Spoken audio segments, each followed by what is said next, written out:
Ora então, muito boa noite. Boa noite. E estamos aqui hoje nesta live aqui no Facebook, que já não fazemos há algum tempo.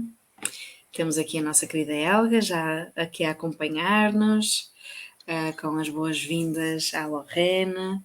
E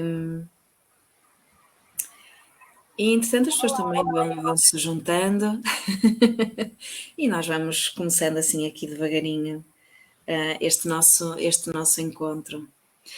E começo por, em primeiro lugar, dar as boas-vindas a quem se junta a nós e quem depois nos verá aqui pelas redes.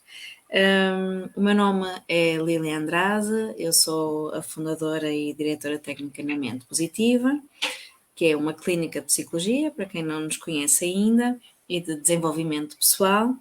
E hoje é um dia especial para nós, porque temos connosco a Lorraine, que faz parte da nossa equipa. A nossa equipa está reforçada e estamos então aqui com a Lorraine Barbosa, psicóloga clínica, que se vai dar a conhecer, vai falar um bocadinho do seu trabalho e vai ser a pessoa responsável pela especialidade da terapia familiar e da terapia de casal aqui na Mente Positiva, e é um gosto tê-la aqui connosco, ter-te aqui connosco nesta nossa Mente Positiva. Por isso quero dar-te as boas-vindas aqui à Mente Positiva, e é isso, estimada Lorraine, muito bem-vinda. Boa noite, Lília. Agradeço o convite para estar aqui e boa noite a toda a gente que nos está a acompanhar e aos colegas. Sim, e se quiserem podem comunicar connosco, podem deixar os vossos comentários ao longo aqui do chat. Agora, dar também aqui as boas-vindas à Lorraine, à medida que formos avançando. E hoje nós preparamos naturalmente um tema relacionado com uma das especialidades da Lorraine, que diz respeito à comunicação nas relações amorosas, mas antes disso queremos também dar a conhecer um pouquinho do percurso da Lorraine e gostaria de te convidar então, estimada Lorraine, a falares um bocadinho da tua jornada aqui como profissional até a data de hoje, aquilo que considerares importante, as áreas de intervenção, falamos um bocadinho sobre isso. Ok. Muito bem, antes de mais, é um prazer integrar a equipa da Mente Positiva e estar aqui esta noite, para este momento de partilha. Também é um grande desafio, porque é a minha estreia no que diz respeito a lives, por isso sejam amigos comigo. E então hoje vou falar um bocadinho de mim, não é? Vou falar também um pouco do que é a terapia familiar e a terapia de casal e vamos falar também um bocadinho sobre algumas estratégias que podem promover então a comunicação no casal. E este dia calha bem, não é? Hoje é dia 15 de fevereiro, ontem foi o dia dos namorados, só um pequeno à parte, antes de eu me apresentar. E vem mesmo a calhar. Por acaso fiz uma pequena pesquisa sobre o significado do Dia dos Namorados em alguns países, e na Eslovénia, o dia 14 de fevereiro marca o primeiro dia do cultivo, a nível do campo. Ah, ok, interessante. O dia de semear as sementes, o dia de preparar as raízes do futuro. E achei isso bastante interessante, não é? Acho que é uma boa metáfora até para as relações, não é? Tentarmos pensar este dia dessa forma, não é? O que é que estamos a cultivar? Exatamente. E o que é que estamos a colher, não é? Será que estamos a colher aquilo que queremos? Ou será que estamos a cultivar aquilo que queremos colher, não é? Acho que é efetivamente importante pensarmos nisso. Fica já aqui um desafio. Como é que andam os nossos cultivos, não é? E as nossas colheitas. Muito bom. Sim. Então, E falando então um bocadinho do teu percurso. sim. Então, eu sou psicóloga, não é? Vou trabalhar então na Mente Positiva na área da terapia familiar e de casal e também no acompanhamento de adultos e adolescentes, se necessário. Sou então Exatamente. terapeuta familiar e sistémica a terminar a supervisão pela Sociedade Portuguesa Terapia Familiar, sou também especialista em terapias cognitivo-comportamentais e também finalizar outra especialização em terapias de terceira geração, ou terapias contextuais ou mindfulness. Comecei o meu percurso profissional na área das crianças e jovens em risco e as suas famílias, na área da intervenção precoce, ou seja, atuava diretamente no contexto onde estas famílias, estas crianças estavam, no domicílio, na escola, por exemplo, a nível da saúde, e também contexto institucional em centros de acolhimento temporário. Ao mesmo tempo, ia trabalhando também na área clínica, no acompanhamento principalmente de adultos. Ok. Depois, enverdei pela área dos recursos humanos e do recrutamento, não por vocação, mas por oportunidade na altura, onde me mantive durante algum tempo. Entretanto, voltei às origens, há cerca de 4 anos, à consulta psicológica com os adultos, adolescentes, casal e família. Atualmente também estou a trabalhar no acompanhamento de refugiados imigrantes, que é uma população também bastante específica. Para além disso, há algumas áreas que despertam o meu interesse, se eu puder partilhar também, tudo o Claro. que tem a ver com as emoções, principalmente com crianças e adolescentes. Sou também facilitadora de um programa de desenvolvimento emocional com crianças e jovens, Mãe de Serena. Tudo o que tem a ver com a área da psicossomática também desperta bastante o meu interesse, e também outros temas que eu considero muito importantes para mim, pessoalmente, mas também que acho que são importantes para o mundo, que é a autocompaixão e a compaixão. Sem dúvida. E estes têm sido os temas que têm guiado o meu percurso, digamos. E são realmente fundamentais aqui para ajudarmos, não é? No crescimento, na transformação, no desenvolvimento aqui de vários grupos, de várias faixas etárias. Portanto, aqui um percurso diversificado e rico, que é sempre também uma mais-valia na nossa área, não é? Na nossa prática. E Lorena, como falávamos, não é, no início, és aqui a pessoa responsável na mente positiva pela terapia de casal e pela terapia familiar, e nem sempre é uma especialidade muito clara, são especialidades, melhor dizendo, muito claras, as pessoas nem sempre conhecem muito bem em que é que consistem estas intervenções, e é importante darmos a conhecer um pouquinho em que é que elas consistem. Então o convite aqui seria para falarmos um bocadinho sobre então a terapia familiar e sobre a terapia de casal, antes de entrarmos no grande tema aqui da nossa live. Parece-te bem? Ok, muito bem. Então, se calhar vou começar pela terapia familiar, porque acaba também por abarcar a terapia de casal, que eu falarei então depois. Então, o que é terapia familiar? A terapia familiar é uma forma de psicoterapia para a família, não é? Como o nome indica. E o que é uma família? É um conjunto de elementos que se identifica como família, não é? E que normalmente coabita, mas não necessariamente, não é? Podemos estar também a falar de família alargada e que não coabita necessariamente com a família, digamos, mais nuclear. A terapia familiar é uma intervenção psicoterapêutica que vê a família como um sistema de seres humanos que está em constante interação. Temos ali vários elementos que estão sempre a interagir. E assim, a terapia familiar acaba por ver as dificuldades familiares como resultado dessas interações entre todos esses elementos. O foco da intervenção incide sobre o modo como esses padrões de interação, podemos estar a falar padrão de interação a nível da comunicação, a nível do comportamento, sustentam um problema, criam o problema e também acabam por manter o problema, esses padrões de interação. Consideramos sempre a família como um todo, que é sempre maior do que a soma das suas partes, ou seja do que os seus elementos, porque temos a individualidade de cada um, não é? E depois as interações de todas as relações existentes, ou seja, acaba por ser um sistema que pode ser bastante complexo. Sem dúvida, sim. E falando aqui ainda da terapia familiar, quais são algumas das problemáticas que podem surgir para este contexto? Para esta intervenção, melhor dizendo, Sim, desculpa. sim, sim.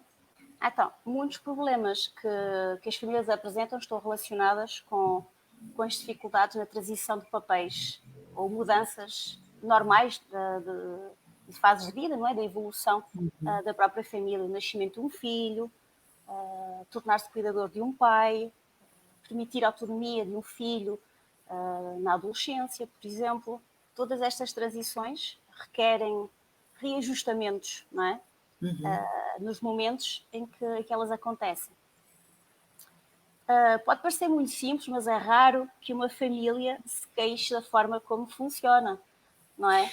Normalmente vem um elemento fazer o pedido, não é?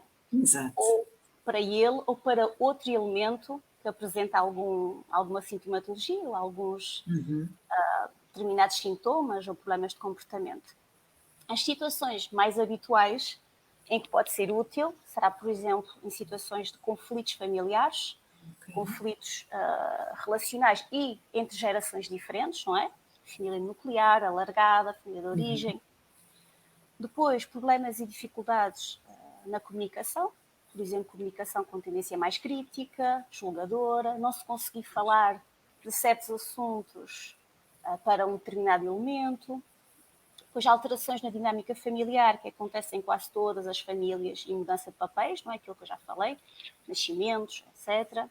Dificuldades parentais, não é? Associado ao nascimento e a todo esse desenvolvimento, dificuldades na área parental, na gestão do comportamento de um filho, adaptação ao novo papel, não estar de acordo quanto à educação de um filho, por exemplo. Depois, tudo o que tem a ver com doenças, perdas ou lutos e reajustamento necessário quando acontece esse tipo de situações. Desafios também diferentes, como no caso de famílias reconstituídas, da adoção, e depois também em casos de separação ou divórcio, não é? Porque às vezes a separação pode ser a solução para um casal e esse casal pode vir, ou a própria família pode vir à consulta para gerir essa questão. Mas isso depois também poderei falar melhor quando falar da terapia Ok. de casal. A vida familiar nem sempre é fácil, não é?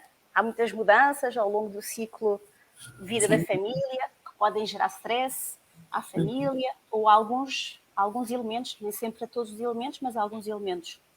E algumas famílias conseguem gerir facilmente essas situações, esses stresses, e outras famílias têm mais dificuldade, não é? Por variadas razões, não é? E hoje em dia, falando do nosso tempo, comparando se calhar com antigamente, a família hoje em dia, mais nuclear, acaba por estar mais isolada e mais sobrecarregada. Também. E o apoio, não é, da família mais alargada, os tios, os avós. E agora acontece às vezes, se calhar em contextos mais rurais ou mais pequenos, mas habitualmente não é o caso. Isso traz novos desafios também para as famílias. Sem dúvida, sem dúvida. E realmente aqui são várias as problemáticas que podem fazer parte aqui do contexto da terapia familiar, não é? E falando aqui especificamente da terapia de casal, em que é que consiste, quais as problemáticas mais comuns ou em que situações é que pode ser útil, como é que funciona, também são questões aqui que surgem muitas vezes.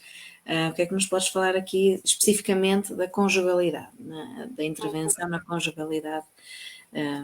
E entenda-se por relações de namoro, relações de casamento, uniões de facto, etc. Por aí. Antes de falar da terapia de casal, é importante, mas introduzindo também a terapia de casal, é importante também dizer-se que um bom funcionamento familiar é difícil quando o casal não se dá bem, não é? Ou seja, a relação conjugal saudável é essencial, é chave essencial para o bom funcionamento da família, não é? É difícil, por exemplo, que um casal coopere na esfera parental se na esfera conjugal houver problemas na comunicação.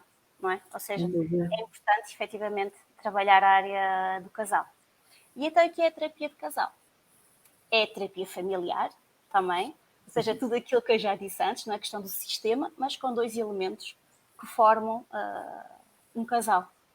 Consiste em várias sessões de terapia também, em que se vai trabalhar para melhorar a relação, a satisfação na relação e tentar atingir um sentido de conexão e compreensão maior entre os dois elementos. Normalmente costuma ser crucial, importante para o bem-estar emocional de um casal sentir-se seguro, sentir-se satisfeito, sentir-se conectado, não é?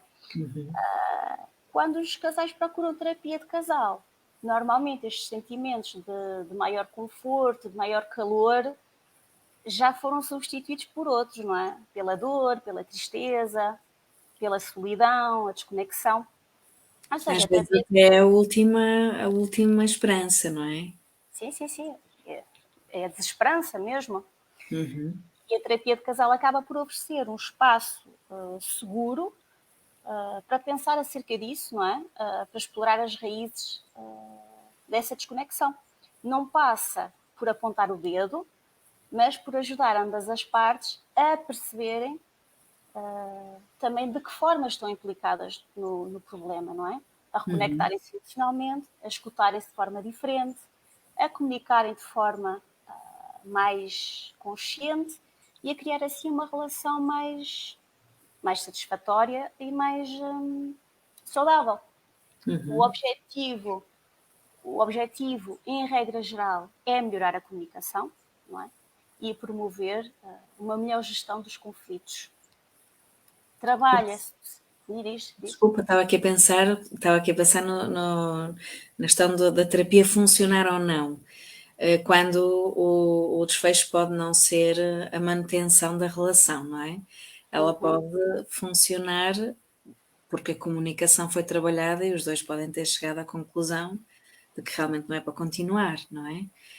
Porque às vezes as pessoas associam, estou aqui a trazer isto, se calhar estou a antecipar-me, às vezes as pessoas associam a terapia funciona se o casal continuar junto, não é?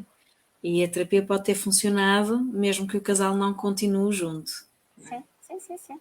O sucesso pode ser mesmo a separação, não é? Se para aquele casal for o melhor, se eles tiverem consciência que aquilo é o melhor para eles, é sucesso, é considerado sucesso, como é óbvio. Não é aquilo para que vamos trabalhar à partida na terapia, como é óbvio, Claro. mas pode encaminhar-se para aí. E se for a vontade do casal de forma consciente, será sucesso, como é óbvio. Muito bem, desculpa, eu interrompi aqui a tua linha de raciocínio. Não, eu estava a falar sobre o objetivo, não é? Da Sim. terapia, que era melhorar a comunicação, e automaticamente acaba por melhorar também a gestão do conflito, não é? E que trabalha-se também no sentido de cada membro do casal ter maior compreensão sobre o impacto de si próprio na relação, não é? Isso é importante também, os efeitos das suas características individuais, do seu temperamento, outros problemas individuais, a forma como comunica. Esta compreensão individual ajuda a que em conjunto também possam ultrapassar as dificuldades que se apresentam a eles enquanto casal, não é? Muitas vezes as pessoas pensam que o outro é que tem que mudar, mas é importante refletir sobre o nosso papel também na criação e na manutenção dos problemas dos quais nos queixamos na relação, porque todos nós trazemos a nossa história connosco para a relação, não é? Sem dúvida, sim. Eu estava aqui a espreitar alguns. Temos aqui boas noites Boa noite. e temos aqui a Mariana a partilhar que é um excelente recurso do ponto de vista individual em equipa, enquanto casal. Não sei, presumo que se refira à terapia em si, agora não sei muito bem. Um, e como é que funciona?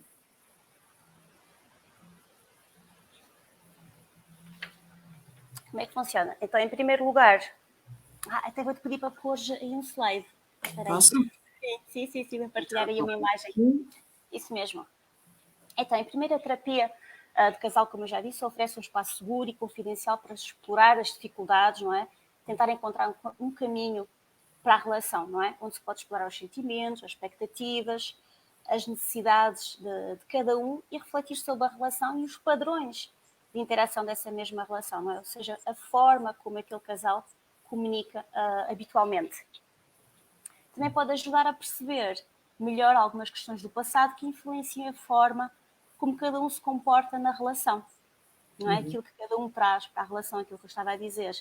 Mas atenção, o foco não é o passado, é o presente, é o aqui e o agora na relação. Mas às vezes, para percebermos melhor porque é que o presente acontece de uma determinada maneira, é preciso perceber algumas questões do passado, não é? A forma como nos comportamos, como comunicamos nas nossas relações amorosas, pode ter origem também na nossa história, não é? E como eu estava a dizer, é importante perceber o impacto de cada um na dinâmica dessa relação. E porquê é que eu coloquei aqui esta soma? Não é? Ainda por cima incorreta, não é? 1 mais 1 igual a 3. Exatamente. Porque o casal é um sistema, não é? Como eu já falei, não é? E a definição de sistema é o todo ser maior do que a soma das suas partes. Quando pensamos na dinâmica de um casal, a conta a fazer é efetivamente 1 mais 1 igual a 3. Ou seja, há 3 componentes que temos que somar: o eu, o tu e o nós, não é? Ou seja, as questões individuais de cada um, mais as dinâmicas relacionais criadas por esse nós, que dão origem então àquele casal específico. Ou seja, o casal não é apenas 2 pessoas juntas, mas sim o resultado de quem são essas pessoas e de como elas próprias se relacionam entre elas, não é? Muitas vezes os elementos do casal não compreendem a visão, o ponto de vista do outro e também têm, a maior parte das vezes, pouca consciência do contributo das suas ações no conflito, não é? Ou na sua manutenção e crescimento. É importante, por isso, promover um maior autoconhecimento de cada um, do casal também enquanto sistema, com aquele padrão específico de interação, que pode ser mais ou menos saudável, dependendo do casal, e aprender um método de comunicação que ajuda o casal a resolver as suas questões de forma mais saudável, dentro e fora da terapia.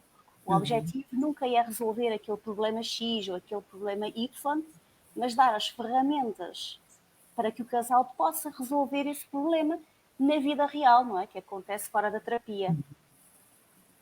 Ou seja, é um processo de descoberta conjunto, no fundo, não é? Com as ferramentas que são apresentadas, eles fazem essa jornada a 2. É isso. Certo?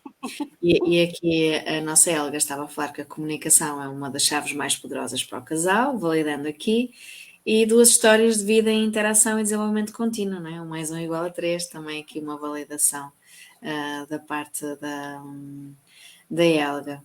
E falando aqui em termos de eficácia, o que é que pode então interferir na eficácia da terapia? Então, antes de mais, é preciso dizer que todos os casais passam por problemas, não é? Se tu viver feliz para sempre, disso acontecer por magia, normalmente não acontece, não é? Os conflitos e os desafios fazem parte da vida, não é? E é também importante termos consciência que é possível viver com alguns problemas, não é? De forma satisfatória, não é? Não temos que resolver tudo, não é? Há coisas com as quais é possível viver. E também é preciso percebermos aquilo que já falámos há pouco, não é? Que a eficácia da terapia de casal nem sempre significa que o casal fica junto, não é? Se Exato. perceber que o melhor e o mais saudável é a separação, isso também é sucesso, não é? Mas nos que se mantêm juntos, o que a investigação indica é que a terapia de casal costuma ser eficaz quando o casal consegue manter-se conectado e falar sobre os seus problemas. Ou seja, quando não se remete ao silêncio e quando os elementos não se isolam, não é? Agora, sabemos que qualquer terapia é um processo difícil, de grande comprometimento e de entrega emocional, não é? E a terapia de casal não é diferente. Há vários fatores que podem influenciar a eficácia da terapia e eu até acho que posso mudar. Não posso mudar? Sim. Consegues mudar? Sim. Sim. Então, há vários fatores que influenciam a eficácia da terapia. O fator tempo. Há casais que esperam anos e anos após o início dos problemas ou da insatisfação conjugal antes de procurarem ajuda. Muitas vezes, quando chegam à terapia, alguns problemas já podem ser reais ameaças à relação, porque cristalizaram-se, cresceram ao longo do tempo sem qualquer resolução saudável, não é? Pode também já haver um nível de desgaste e de exaustão muito elevado na tentativa de resolver sem sucesso os problemas, e quando chegam à terapia já podem estar com um nível de motivação mesmo muito baixo, que é aquilo que não se quer, não é? Sem dúvida. Depois, o nível de compromisso no processo.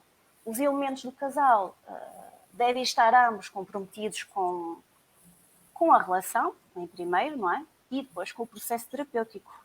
Devem querer fazer o que é necessário para a relação funcionar, não é? Têm que estar comprometidos para isso, não é? Isso implica, por exemplo, trabalhar não só durante as sessões, mas também entre as sessões, não é? Na vida real, não podemos esperar que haja resultados se não houver esse compromisso de fazer acontecer, não é? E ligado a isso também está a honestidade. Se um dos elementos não é honesto com o parceiro ou com o terapeuta, será também difícil haver progressos, não é? A honestidade também é parte essencial de um processo que evolui, não é? Claro. Algumas pessoas mentem aos parceiros para não os magoar. Justificam que é para não magoar, não é? Embora pensar sobre os sentimentos do parceiro seja positivo, não é? Como é óbvio, não é? Se eu não quero magoar, é bom, não é? Estou a fazer uma boa ação. No entanto, temos que pensar a que custo, não é? Porque pode prejudicar Exatamente. outro aspecto, que é a confiança, não é? Temos que aqui tentar pesar as coisas e ver o que é mais importante, não é? Depois temos aí outro aspecto, que é a percepção. A percepção que temos do outro, a perspectiva que temos do outro elemento. Ou seja, a forma como olhamos um para o outro. Há casais que olham um para o outro e que veem o inimigo, não é? E recusam totalmente considerar como contribuem para o problema, responsabilizando totalmente a outra parte e acabam por não refletir sobre o seu próprio comportamento, não é? Estes casais também acabam por estar em desvantagem se formos a comparar com casais que estão disponíveis para refletir sobre o impacto que eles próprios têm na relação, não é? E o último aspecto, sim, a vulnerabilidade, o último aspecto, o último, mas não menos importante, se calhar até um dos mais importantes, é a vulnerabilidade ou a disponibilidade para se ser vulnerável. Vulnerável. A vulnerabilidade o que é? É falar-se das coisas difíceis, não há terapia sem vulnerabilidade, não há crescimento sem se demonstrar o que se sente, sem partilhar o que se pensa. Ou seja, recusar ser vulnerável pode ser uma grande barreira ao sucesso da terapia, não é? Claro que pode ser assustador abrir-se, ficarmos sujeitos à rejeição, ao sofrimento, mas sem essa parte a relação também não pode evoluir, não é? E embora as emoções possam ser avassaladoras ou pode causar medo, não é? Partilhá-las com o parceiro é uma das formas essenciais de nos conectarmos com eles, não é? Com ele, quer dizer. E a terapia é um espaço seguro para se fazer isso. Exatamente, criam-se as condições para que tudo isto possa acontecer, para que possa ser acolhedor para as duas pessoas, não é? E aqui é um processo sempre conjunto, onde é claro também para as duas partes, não é? Tudo aquilo que acontece, tudo aquilo que é falado, tudo aquilo que é trabalhado. É sempre uma terapia conjunta. Sim. Não é? Portanto, aqui esta tal honestidade e manutenção deste compromisso do terapeuta com o casal vai nesse sentido. É sempre o casal, não é? Não há trabalhos paralelos. Não, é assim, pelo menos há várias correntes depois, não é? Mas, pelo menos no meu caso, será sempre o trabalho em conjunto do casal. O casal pode até individualmente ter acompanhamento à parte, não é? com outros terapeutas, mas o trabalho do casal depois, em conjunto, é essencial, não é? O trabalho só individual normalmente não chega para trabalhar a dinâmica do casal. Sem dúvida. E Lorraine, existem alguns mitos associados à terapia de casal. Podemos partilhar só aqui alguns? Sim. Então, Consegues? sim. Embora, sim, é verdade, embora as pessoas estejam cada vez mais abertas a falar sobre a saúde mental e quando falamos de saúde mental também falamos de saúde emocional, de saúde relacional, não é? Ainda há pessoas que podem sentir vergonha, sentir-se estigmatizadas, não é? Se souber que fazem terapia. E às vezes os elementos do casal não querem vir à terapia porque acreditam em alguns mitos, não é? Um deles é este, não é? O casal deve ser capaz de resolver as suas questões sozinho, não é? Que não deveria precisar da ajuda de ninguém, não é? A questão aqui é que a maioria dos casais já com problemas, já esperaram bastante tempo, estão presos a um padrão de funcionamento já muito disfuncional, não é?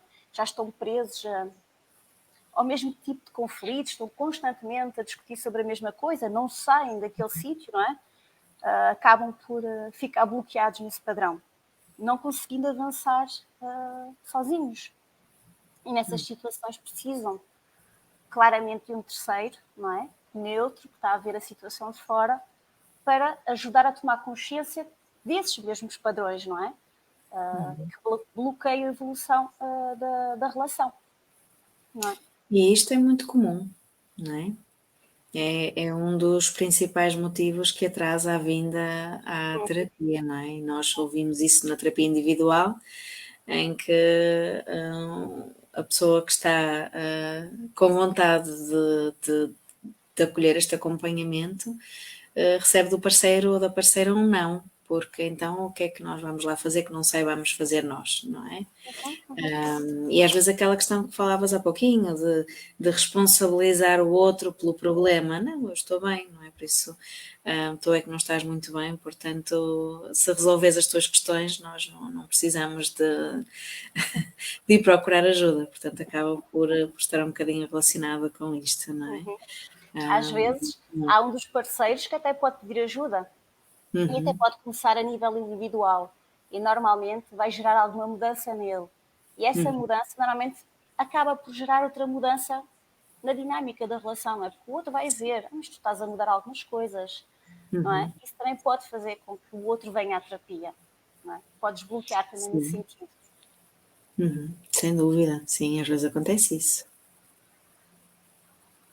E mais? Outro mito é a terapia de casal é só para casais em fim de linha. Infelizmente, como eu já disse, não é? Muitos casais esperam demasiado tempo para virem à terapia e os problemas acabam por se cristalizarem, não é? E o ressentimento também pode ser cada vez maior. Embora se possa reverter alguns desses efeitos em terapia, não convém esperar-se que a esperança se esgote, não é? Devido à terapia. Ou seja, a terapia é para casais em qualquer fase do seu ciclo de vida. Em fim de linha, no início da linha, no meio da linha. Meio. Em qualquer parte da linha há espaço para a terapia de casal. É isso. É para todos aqueles que procuram os seus benefícios e quanto mais cedo, melhor, como é óbvio. Até às vezes não é como às vezes levamos os carros ao mecânico só para alinhar a direção, não é? É isso.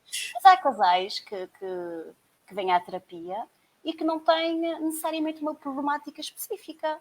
Vêm para perceber se estão no bom caminho, para até comunicar ainda melhor. Isso acontece, não é? Até consultas pontuais nesse sentido. E até olhando aqui para o ideal, não é? Se calhar era o ideal. Sim, Um trabalho preventivo, não é? claro, claro, claro. Mas os problemas surgem, às vezes nós podemos fazer tudo muito bem e acontece uma situação na vida do casal que é de tal forma impactante que não conseguem dar a volta e precisam de vir. Portanto, nem tudo tem que ser, passa pela prevenção, às vezes não dá mesmo para prevenir, Claro, não claro. é? Muito bem. muito bem. E há mais mitos ainda, não é? Ah, sim, é que trouxe alguns, não é? Certamente Sim. até haverá mais.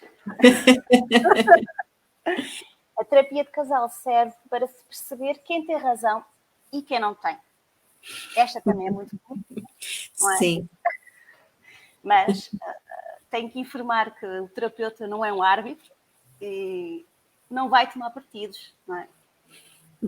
Normalmente, quando os casais chegam à consulta, vêm com muitas acusações mútuas, não é? Tu isto, tu aquilo. Isso é normal, não é? Acreditam que só o outro é que tem que mudar, não é? Uhum. Mas a mudança só de um não é o objetivo da terapia de casal, não é? Não se trata de remendar alguém um dos elementos, não é? Lá está, como eu já falei, sobre perceber a relação, o seu todo, explorar como cada elemento contribui para a sua dinâmica, e é importante lembrar e estar sempre a lembrar disso, não é? Como é Uhum. que cada elemento contribui para o problema e cada um também deve trabalhar sobre si próprio para o bem da relação.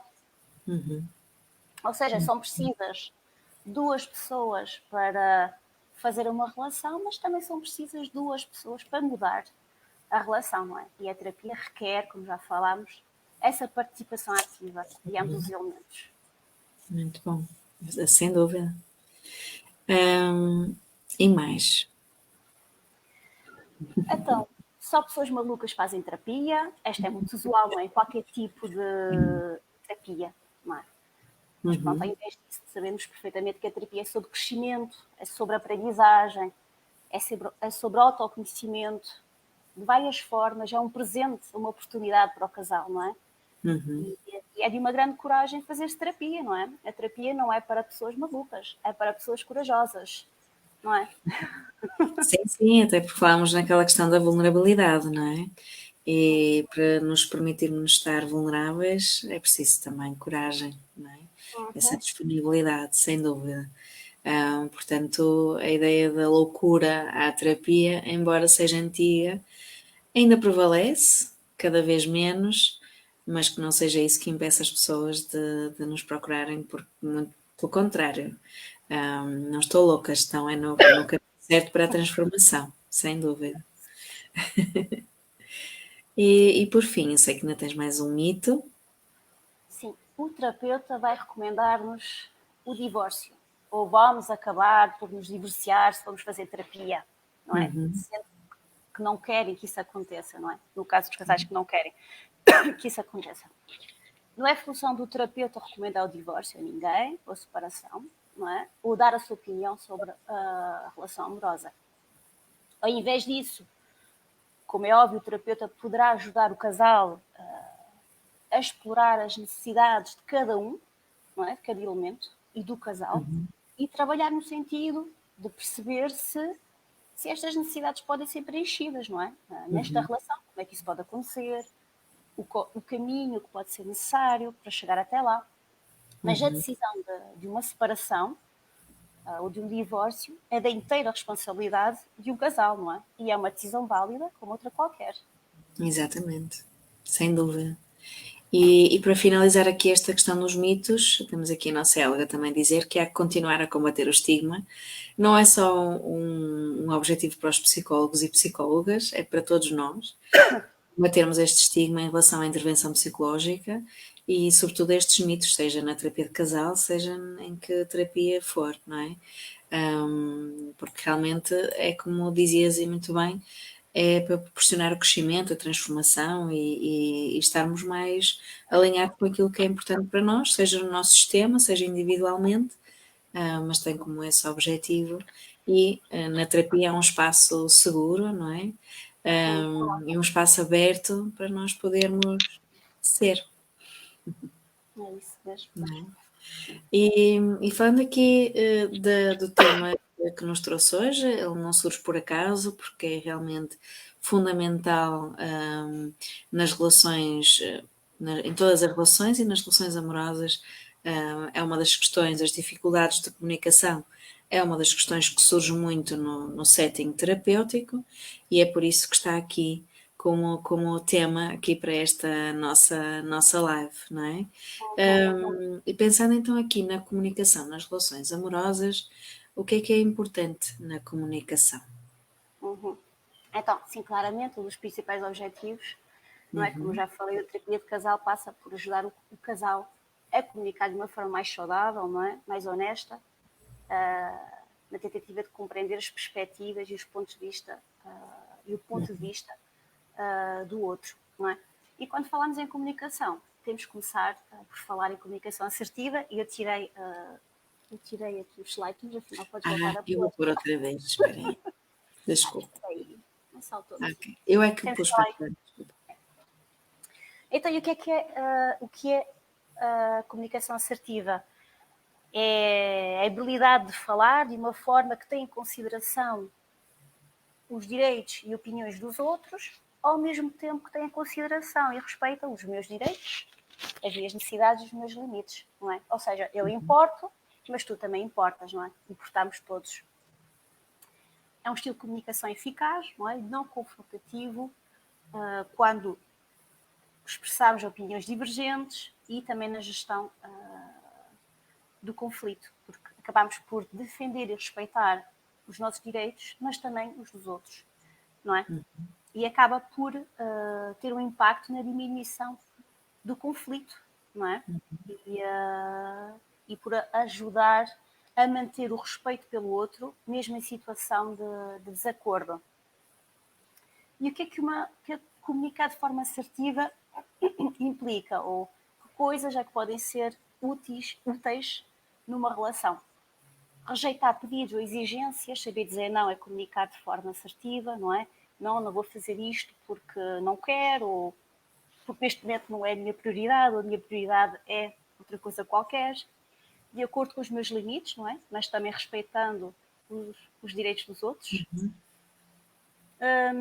A comunicação assertiva também ajuda a iniciar conversas, por exemplo, a continuar a concluir conversas, verificar a disponibilidade do outro. É importante, não é? Eu gostava de falar contigo sobre a situação de ontem. Estás disponível agora? Não é? A ver o timing, não é? Quando Sim. falamos sobre as coisas, se realmente há disponibilidade naquele momento.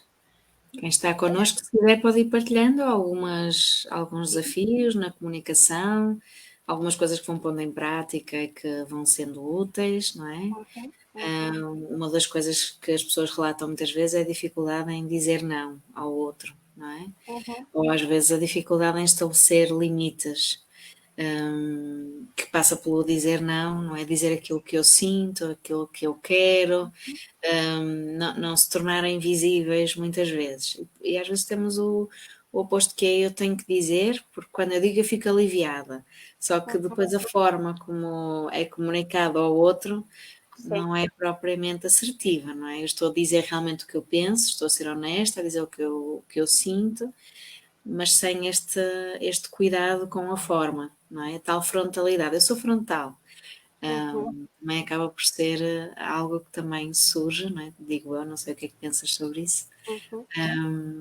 Temos aqui os dois lados, sim. Sim. É importante aquilo que dizemos, sim, mas também a forma como dizemos, não é? O tom de voz, não é? Que utilizamos, se levantamos a voz, se gritamos, se é um tom de voz mais monocórdico, que se calhar demonstra algum desinteresse, não é? A expressão facial também, Sem dúvida. que usamos, não é? Que não Há damos conta. há uma crença que é, não sei se costumas ouvir também, que é quando alguém está a falar muito alto, as pessoas baixam muito o seu tom de voz. Às vezes acaba por ter o efeito oposto, não é? Em vez de conseguir apaziguar o outro, ele ou ela fica mais zangado ou zangada por essa diminuição do nível do tom. Sim. Portanto, aqui na resposta ao outro, não é? Este ajuste também é importante, não é? Quando alguém se exalta mais um bocadinho, nós também precisamos de saber adequar a nossa resposta nesse momento.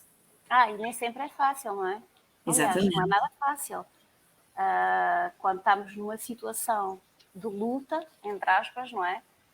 Conseguirmos ter uma resposta consciente, não é? E não entrarmos nos padrões habituais, é muito difícil, não é? Requer muito treino também. Sim, e regulação emocional, que às vezes é um desafio, não é? Sim. E para isso é preciso também saber nomear o que sentimos, percebermos aquilo que sentimos, não é? Que isso também é outra questão também, que tem que ser trabalhada normalmente. Exatamente. E isto leva-nos ao outro ponto da escuta ativa, não é? Que tinhas também aqui, relacionado com a comunicação. Sim, a escutativa. A escutativa é outra parte essencial, não é? Da comunicação. É em vez de estar a avaliar e a julgar constantemente o que o outro está a dizer, porque enquanto julgo, enquanto estou a avaliar, não estou seguramente a ouvir, não é? É ter a capacidade de estar presente no momento e realmente escutar o que o outro está a dizer, não é? E como é que podemos escutar ativamente? Podemos mostrar que estamos atentos, não é? Estar realmente atentos, não é? Como é que fazemos isso? Mantendo o contacto ocular, não é? É uma premissa básica, não é? Olhar para quem está a falar connosco, Sim. não virarmos as costas, não é? E hoje em Estamos dia a temos o desafio das tecnologias, não é? Porque às vezes os nossos olhos viram-se para o telemóvel e enquanto a outra pessoa está a falar, não é? Sim, isso é um flagelo aqui do nosso tempo, na minha opinião. Não, Sem é dúvida. algo que um dia vamos ter que parar para refletir também sobre isso, não é? Para além do contacto ocular, a postura, a nossa postura, nós estamos virados para a pessoa que está a falar connosco, não é? E lá está a atenção às expressões faciais, porque aquilo que é não verbal comunica, se calhar, muito mais do que aquilo que dizemos e que se calhar comunica com muito mais rigor aquilo que sentimos, não é? E que não conseguimos esconder. E depois tolerar o silêncio também. Muitas vezes as pessoas têm muito receio do silêncio, não é? Esperar que o outro acabe de falar, fazer uma pausa. Se for difícil fazer uma pausa, podemos fazer algumas respirações, esperar e depois então refletir e responder, não é? Responder de uma forma mais consciente, não é? Como fizemos uma pausa e tivemos capacidade de pensar um bocadinho, em vez de reagir impulsivamente, responder de forma consciente. Então, àquilo que a pessoa nos estava a dizer. Estava aqui a pensar que, aqui relacionado com a comunicação assertiva, é que nem sempre estamos disponíveis para esta escuta ativa num determinado momento. E sabermos comunicar assertivamente também é importante, não é? Com base naquilo que estavas a dizer, para dizermos desculpa, agora não estou disponível, estou distraído ou distraída com algo, não consigo dar-te a atenção que tu precisas. Isto também faz parte do processo comunicacional e também relacionado com esta disponibilidade para a escuta ativa, é que nem sempre estamos disponíveis. E a outra Verdade. pessoa também precisa de acolher esta minha indisponibilidade naquele momento. Outra coisa é se eu estou sempre indisponível, isso já é um sinal, não é? Agora, naquele momento eu posso efetivamente não estar disponível e pode ser facilitador verbalizar isso ao outro e prende-se também com aquele princípio há pouco da honestidade, não é? Ah, e às vezes a outra pessoa sente que não há o contacto ocular, que não há, o não verbal não está alinhado, só o sim, mas não é coerente, não é? Então estava aqui a refletir sobre isso, às vezes, da importância de nós também criarmos esse espaço, não é? Para podermos dizer, olha, desculpa, hoje realmente estou com a cabeça cheia, não é? E está tudo certo, não sei. Se queres, o que é que pensas sobre isso? O que é que acrescentarias? Isso é essencial, não é? Nós não estamos sempre disponíveis, não é? Uhum, E é essencial comunicarmos sobre isso, não é? Porque não temos que estar sempre disponíveis. Temos os nossos momentos menos bons e momentos em que não nos apetece. E não tem que nos apetecer sempre falar, não é? Ou falar de certas coisas podem ser mais importantes para o outro, não é? E essa capacidade de comunicar de forma clara e honesta é essencial para o outro também perceber, ok, não quero falar, mas é agora, olha, falamos amanhã ou marcamos noutra altura. E está tudo bem, não é? É claro, não há aqui adivinhas, não é? Tentar adivinhar, mas porque é que ele não quer falar agora? Não sei o quê, não é? Estamos aqui numa comunicação honesta e clara, não é? Essa questão da adivinhação, não é? Às vezes, o meu não verbal deve ser suficiente para o outro perceber o que é que eu sinto e o que é que eu penso. Não, eu ainda não conheci ninguém que tenha o poder da adivinhação. Eu não tenho. Às vezes gostávamos, não é? Dava Que jeito. visse e tudo, mas não, dá mais algum trabalho e temos que comunicar aquilo que E está dentro acrescenta-se o de nós. seguinte a propósito disto, não é? Mas se já me conhece, não é? Se a pessoa já me conhece, nós já estamos juntos há X tempo, não seria suposto perceber só com um olhar aquilo que eu estou a sentir e eventualmente até a pensar? Uhum. Já nos conhecemos, como é óbvio, mas não temos que saber tudo o que está dentro dos outros. Às vezes nem nós temos consciência do que está dentro de nós, não é? Sem Quanto mais dúvida. os outros, não é? Exatamente, exatamente. Teríamos mesmo que ter aqui um dedo adivinhatório, não é? Mas acaba Uhum. por ser às vezes um dos desafios que surge nas relações, que é a expectativa de que só com o meu não verbal a outra pessoa já sabe o que eu quero, o que eu desejo, aquilo que eu preciso, eu já não preciso de verbalizar. Mas a verdade é que para a outra pessoa é realmente importante que seja verbalizado. E podem surgir questionamentos sobre, mas será que ainda gosta de mim? Será que está tudo bem? Será que nesta fase nós deveríamos estar mais conectados? Não é? Disto ser aqui sinónimo de uma maior conexão Uhum. e de surgir este questionamento da relação, porque não existe essa adivinhação, por exemplo. Uhum. Pois neste caso tem que se tentar perceber o que é conexão para essa pessoa, não é? Uhum. O que é que isso significa? Se é o outro saber totalmente o que se passa dentro dela, não é? E tentar também desmistificar isso, não é? Isso na realidade não existe, não é? Podemos saber o funcionamento do nosso parceiro, não é? Em regra geral, mas não conseguimos adivinhar o que ele está em todos os momentos a sentir ou a pensar, não é? Porque não sabemos tudo o que se passa dentro do outro, não é?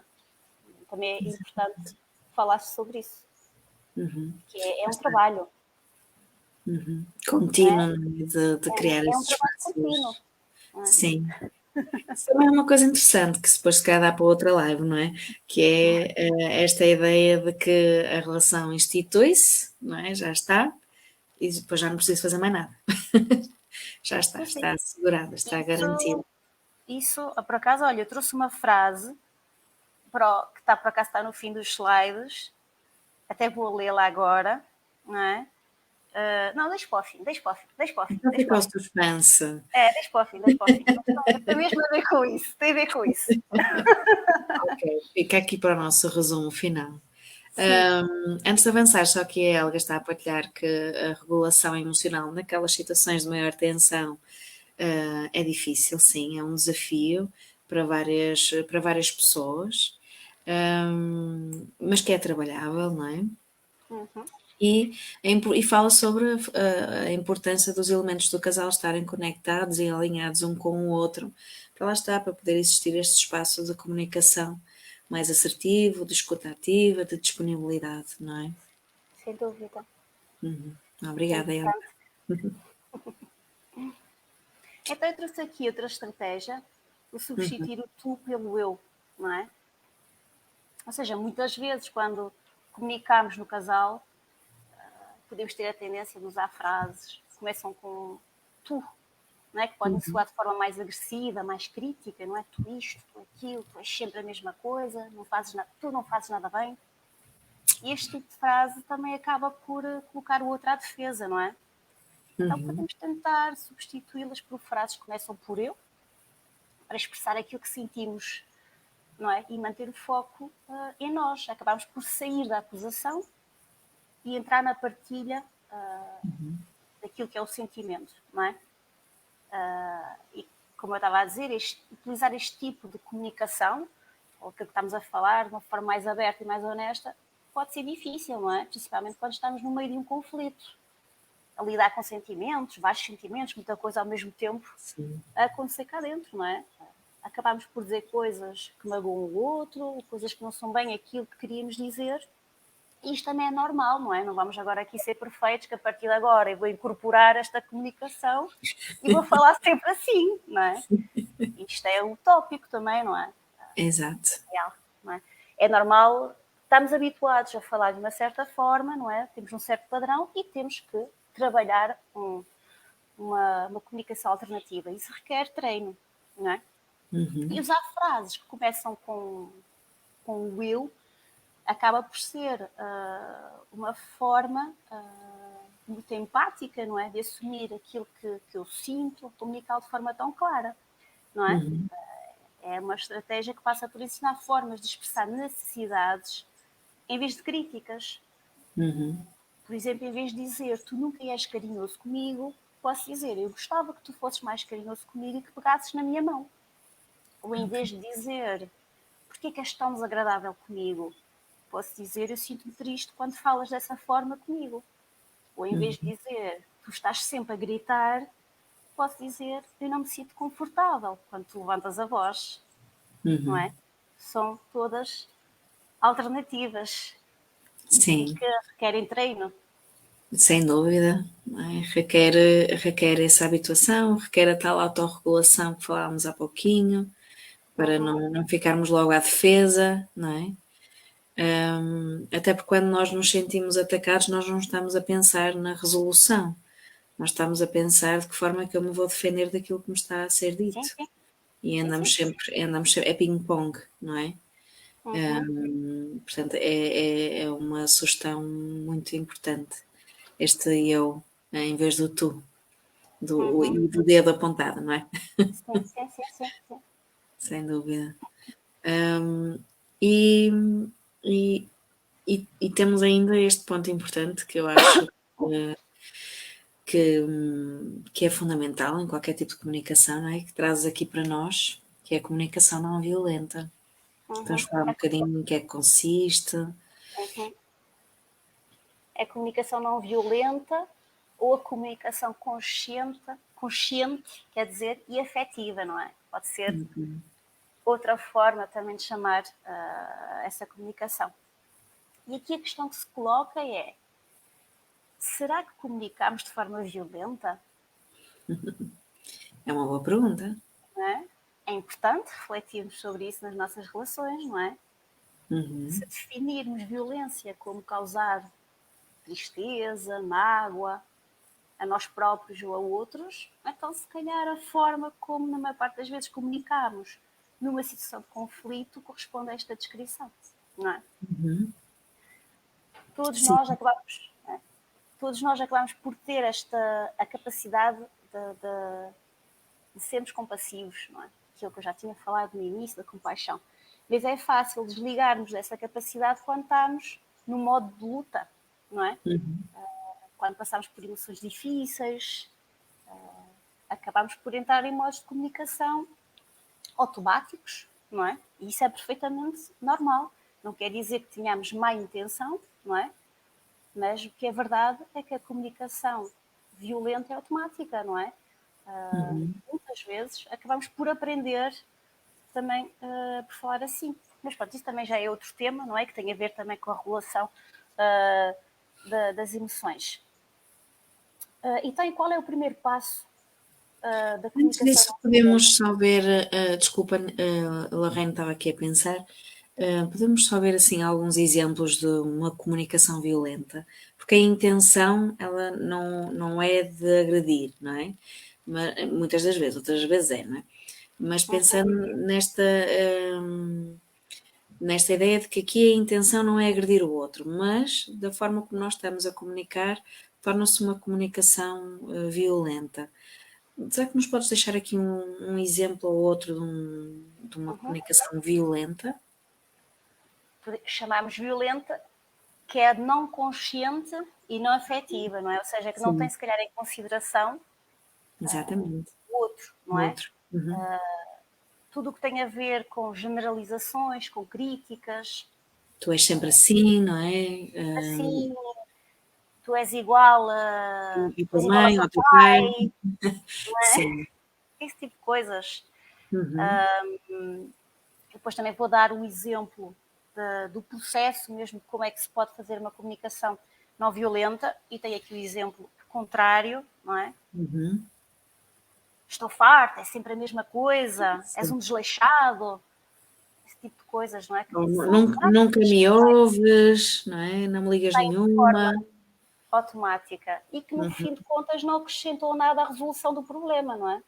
Uhum. Sim, é verdade. Não é? É verdade. E são mais comuns do que aquilo que nós pensamos, não é? São muito comuns e todos nós, quer dizer, Sim, sim. todos nós usamos este tipo de comunicação, não é? Uhum. Principalmente quando estamos sob stress Exatamente. e quando Sim. já estamos bloqueados num problema que não se resolve de nenhuma maneira, não é? Uhum. Exatamente. Ok. Então aqui uma forma de desbloquear é nós transformarmos, é primeiro ganharmos consciência de que comunicamos assim, não é? E depois então é seguirmos os passos que daqui a pouco nos vais apresentar para transformarmos esta forma de comunicação. É Sim, isso. sim, sim, é isso mesmo. Então, o primeiro passo passa por ter consciência da minha comunicação, não é? Como estavas a dizer. Quais são os meus hábitos de comunicação, não é? Uhum. Como é que eu comunico? E atenção que os hábitos de comunicação podem ser diferentes dependendo da pessoa com quem eu comunico. Não é? Uhum. Eu posso comunicar de uma forma com o meu parceiro e posso comunicar de outra forma no meu contexto de trabalho. Posso adaptar, não é? O contexto é diferente, a pessoa é diferente, a relação é diferente, não é? Uhum. Mas que palavras é que eu utilizo mais frequentemente? Há palavras ou expressões que costumamos repetir sempre, não é? As Uhum. mesmas acusações, és um preguiçoso, não fazes nada bem, por exemplo. Uhum. E o meu tom de voz, como costuma ser? Costuma ser amigável, acolhedor, indiferente, distante, agressivo. E as minhas atitudes, como é que eu costumo ficar disponível quando o meu parceiro quer comunicar comigo, ou costumo fechar-me na comunicação? Uso o sarcasmo, a ironia, o silêncio, não é? Tudo isso Ai, são o formas jogo de do comunicar. silêncio. E então é necessário termos consciência, primeiramente, de como comunicamos, para depois saber onde podemos melhorar, não é? Uhum. E então, quanto aos passos, sim, Vamos lá, tudo a tirar notas. para uma comunicação então mais eficaz, podemos seguir os seguintes passos, que é o primeiro, observar a situação e descrever a situação em vez de julgar. Depois Uhum. vou explicar melhor cada um deles, está bem? Ok. Sim. Expressar sentimentos em vez de pensamentos, expressar as necessidades por trás dos sentimentos e efetuar um pedido em vez de exigir. Ou seja, aqui o foco da comunicação não violenta está no esclarecimento daquilo que sentimos e daquilo que precisamos, certo?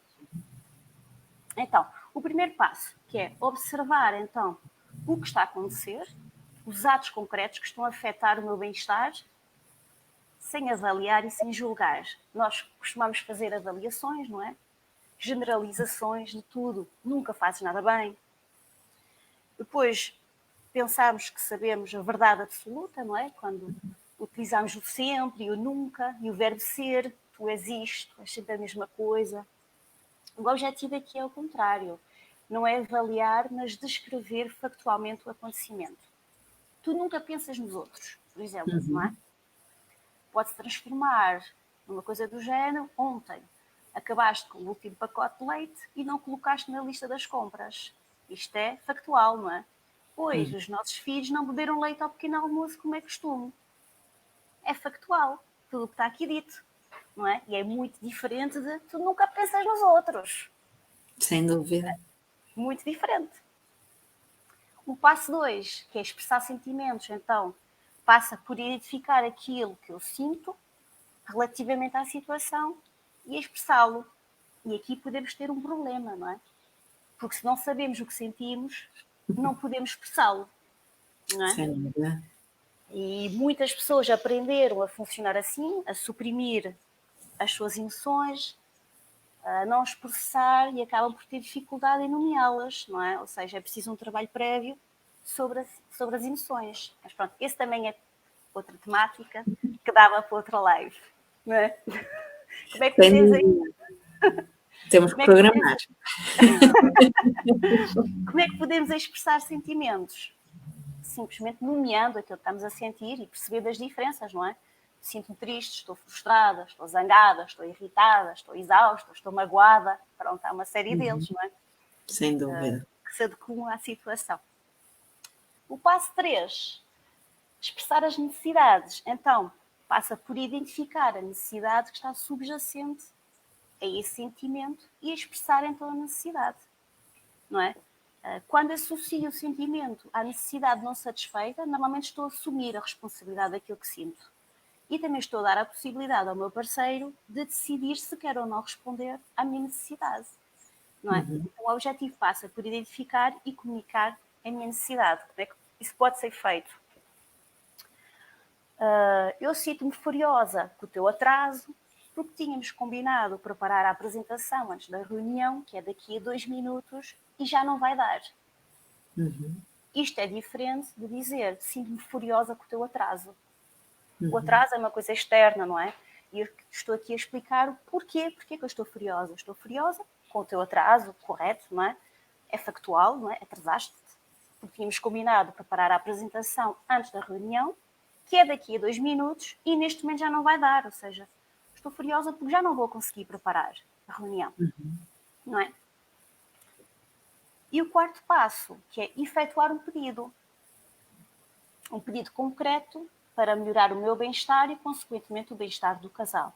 E como é que se efetua um pedido?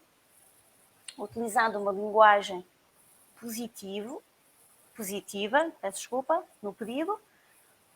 Os pedidos pela negativa costumam gerar confusão e resistência, não é? Ou seja, utilizamos uma linguagem da ação clara, específica e concreta, sendo que um pedido não é uma exigência. Um pedido é quando quem pede mostra empatia com a necessidade do outro, não é? Quando estamos atentos também às necessidades dos outros, não é uma exigência.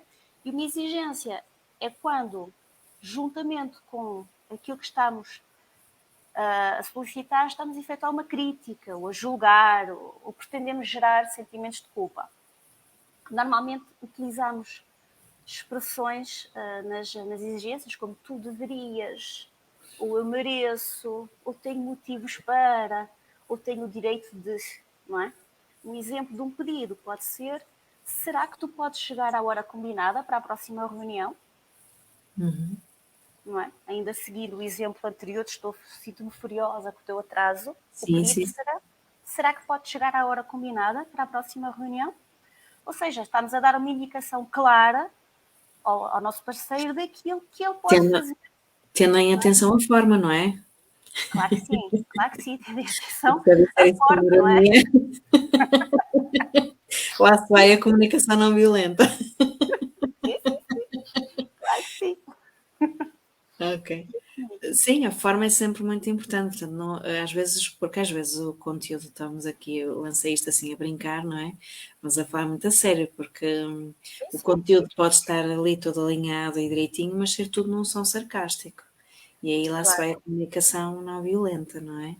Portanto, há todo, não é, nestes passos, e no que trouxeste antes, não é? Da importância da comunicação assertiva, da escuta ativa, da expressão da necessidade e não da crítica, tem sempre subjacente a forma. Eu é que eu estava a ouvir e estava a pensar, bem, isto realmente a ironia aqui pode estragar tudo. sem dúvida, sem dúvida. A forma é tão ou mais importante que o conteúdo, Exato. não é? Sim, sem dúvida. E aqui tem um exemplo, então, no passo 1, quando me explicar a situação, eu sinto, não é?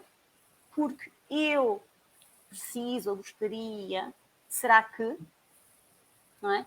Este processo acontece na expressão e na recepção da comunicação. O que é que isso quer dizer? Idealmente o outro deverá confirmar que percebeu bem, não é? Quando acontece não sei o quê, tu sentes qualquer coisa, porque qualquer coisa, e pedes-me se qualquer coisa, não é? Ou seja, ao confirmar que recebi bem a mensagem, estou a acolher o outro e a demonstrar que aquilo que ele diz também é importante para mim. Como é Ou que eu seja, vou dar um exemplo? não é unilateral, não é? Não é Não, não. unilateral. O ideal é que seja de ambas as Claro. partes, não é? Como é Sim. óbvio. Então, como é que eu posso comunicar seguindo estes passos? Posso dar um exemplo? Eu acho que não tenho aí. Pois. Mas eu vou falá-lo. Eu tenho aqui. Então, situação. Não é o primeiro passo. Uhum. Olha, ontem à noite cheguei a casa e vi a louça toda suja de várias refeições do dia no lava-louças e na banca. Isto é a situação, não é? Factual. Uhum. Sentimento. Senti-me muito irritada. Ok. Necessidade. Pois preciso de arrumação e organização na cozinha para me sentir disponível ou para funcionar, ou o que Uhum. seja para a pessoa. Pedido. Será que podes arrumar a cozinha da próxima vez que a utilizares? Uhum. Em vez de estou farta, é sempre a mesma coisa, és um desleixado, ainda não percebes que não vives sozinho nesta casa, isto não se arruma sozinho, eu não sou nenhuma escrava. Exatamente. É Sim. muito fácil entrarmos por aí. Sem dúvida. Este processo, quando visto assim, é bastante simples. Uhum. No entanto, não é fácil de aplicar no dia a dia e requer treino, não é? No início também pode parecer pouco natural, mas É é isso. algo que requer treino e a comunicação acaba por se tornar cada vez mais clara. Agora, é óbvio que isto também não é uma fórmula, não é? Pronto, aprendemos isto, vamos aplicar isto assim, não é? Isto tem que ser adaptado ao Claro. contexto do casal, mas eu acho que é um modelo de comunicação muito interessante porque o objetivo é cuidar, não é? Cuidar Uhum. de nós e cuidar do outro, não é? E acaba por enriquecer, sem qualquer dúvida, as relações, não é? E inclui um elemento também que é essencial, que eu acho que é essencial, que é a intencionalidade, não é? Estarmos conscientes da nossa intenção quando comunicamos. Uhum. E voltarmos ao início, aquilo que eu falei da Eslovénia, do Dia dos Namorados, não é? De Sim. cultivar Positivo. a intenção, não é? O que é que eu quero para a minha relação? O que é que queremos para a nossa relação? Lá está, o que é que eu estou a semear? O que é que eu pretendo colher? Não é? Uhum. Sem dúvida. E irmos por tentativa e erro, não é? Num trabalho em equipa, num trabalho conjunto e, e irmos avaliando também.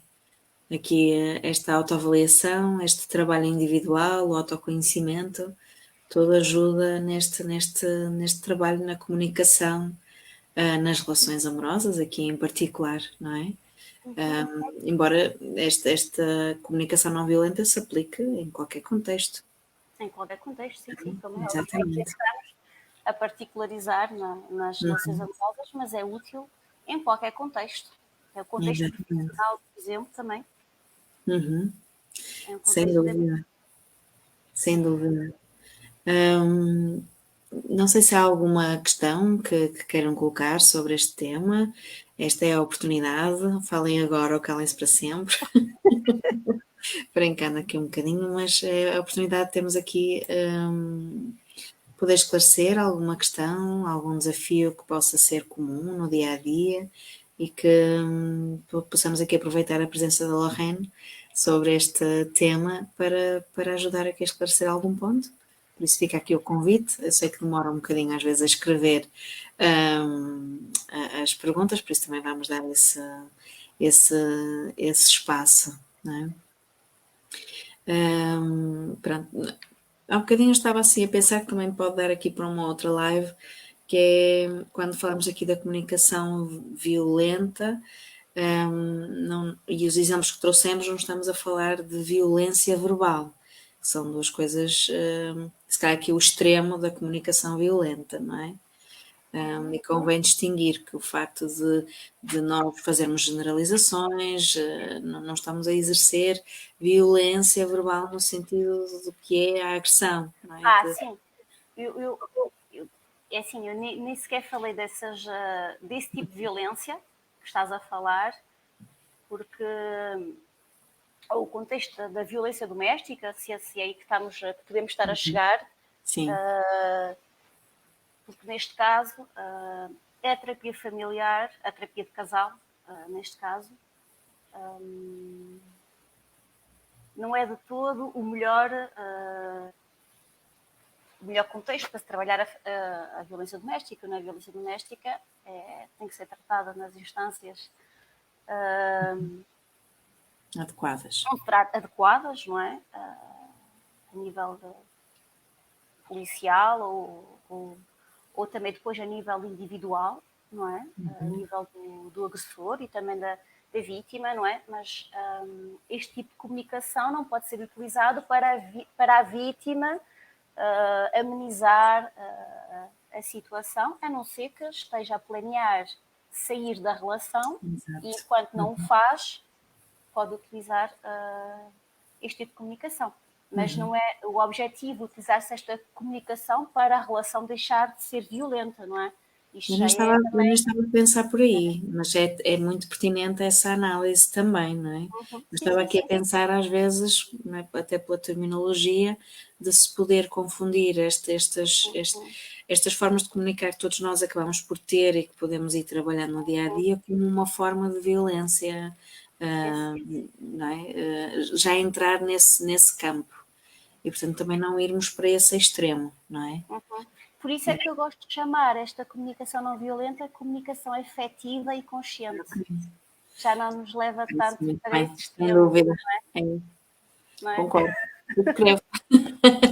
Acho que é uma excelente abordagem aqui, esta forma de comunicar. Lorraine, está assim aqui tudo muito silencioso. Então, olha, trouxe umas frases aqui por fim. Sim, vamos finalizar alto. Temos aqui uma questão. Sim, Não, eu estava aqui a reclamar, mas temos uma questão aqui da Nicole. Se nos habituarmos a usar mais o eu em vez do tu, acabamos por comunicar mais as nossas necessidades e julgar menos o outro. Faz sentido? Eu acho que faz sentido. Sim, Nicole. O objetivo de usarmos o eu é mesmo focar-nos mais naquilo que precisamos, não é? Sem nunca descurar o que o outro também precisa, não é? Estar sempre nesta relação de respeito para connosco, não é? Com as nossas necessidades, os nossos limites, mas tendo sempre em consideração também as necessidades e os limites do outro, ou seja, acaba por ser sim uma relação mais aceitante ou com menos julgamento, pelo menos o objetivo é esse, sim. Sem dúvida, estimada Nicole. É mesmo esse o objetivo, não é, desta transformação do eu, trazer mais o eu e menos o tu e menos o dedo apontado, não é? Menos a crítica, menos a acusação. Sim, sem dúvida, sem dúvida. Obrigada pela questão. Muito bem. Se entretanto surgir mais alguma, também partilho. Trouxeste-nos aqui duas mensagens para encerrarmos aqui. Sim, são duas frases de psicólogas e terapeutas familiares e de casal, que também retratam alguns mitos sobre o amor, neste caso, não é? Então, a primeira, o amor é um sentimento, mas uma relação amorosa saudável é um conjunto de competências. A maioria de nós não aprendeu essas competências enquanto crescia, então esperamos que o amor nos conduza, que ele seja suficiente. Mas não é suficiente. Dito isto, o amor combinado com competências habitualmente é suficiente. Não é? Era exatamente aquela questão que tu estavas a falar, não é? Há pouco, o amor tem que chegar, não é? Não tem que chegar necessariamente, não é? Se não tiver algumas competências essenciais, principalmente de comunicação, não é? Não há uma aquisição. Não. Muitas vezes, infelizmente, não aprendemos essas competências, não é? Na nossa infância, e temos que acabar por desenvolvê-las ao longo da nossa vida, não é? E muitas vezes depararmos com isso na relação amorosa, não é? Que não desenvolvemos essas competências, porque empancamos ali, não é? Empancamos sempre. Então, é porque se calhar temos que trabalhar alguma coisa. E é o que é, faz parte, não é? Não temos que ter tudo desenvolvido para estar prontos, agora já estou pronta, ou encontrar alguém pronto, não é? Já está tudo ali resolvidinho, com as competências todas, agora já está pronto para ser amado. Isto é uma Mas eu também construção. acho que isso é um mito, encontrar alguém pronto. Eu acho que nós estamos sempre em processo, não Sem é? dúvida, Há sempre o que sem dúvida. trabalhar, estamos sempre no caminho, não é? Ninguém está totalmente pronto, não é? Subscrevo. E a outra frase também vai nesse mesmo sentido. Quando ouço, se o amor dá trabalho, então é porque alguma coisa está mal. Apetece-me subir às paredes. Claro que o amor dá trabalho. Coloque duas pessoas, mesmo duas pessoas realmente compatíveis, sobre o mesmo teto, adiciona um par de empregos, filhos e alguns parentes, e o conto de fadas de repente torna-se bem mais complicado. Felizes para sempre significa procurar de novo e de novo pela beleza no meio do caos, não é? E aqui estamos a falar de intencionalidade novamente, não é? Muitas vezes a beleza está à nossa volta, mas nós não a vemos. Temos que estar disponíveis também para, para a ver e para a procurar. Exatamente. E acho que é uma excelente forma de nós concluirmos. Temos aqui uma parabenização da Sara e a Oh, eu desejar conheço a também Sara, andou sucesso. comigo na escola. Obrigada, Sara. Aqui, obrigada por acompanhar também e a todas as pessoas que se mantiveram aqui connosco ao longo deste nosso encontro, a primeira live deste 2023. Já não estávamos cá há algum tempo e acho que é uma primeira live muito bem preenchida, com um tema muito interessante e, sobretudo, por termos aqui a Lorraine connosco e aqui na Mente Positiva. Obrigada. Muito obrigada, Lorraine. Eu não sei se querem acrescentar mais alguma coisa. Também já estamos assim aqui, estendemos-nos no tempo, assim aqui a meio da semana. Mais uma vez um agradecimento aos resistentes e às resistentes. E, e, eh, e para nos irem acompanhando aqui pelas redes, nós estamos disponíveis. Qualquer partilha ou qualquer questão, podem entrar em contacto connosco. Muito obrigada, querida Helga, pela tua presença e pelas contribuições. E, Lorraine, não sei se queres dizer alguma coisa mais para nos despedirmos aqui das pessoas. Obrigada a toda a gente que acompanhou, aos colegas e a toda a gente que se interessa pelo tema e que de alguma forma interage connosco. Obrigada a todos. Muito obrigada e uma boa noite e um bom Obrigada, Lili. descanso. Obrigada, Lorraine. Até breve. Até breve.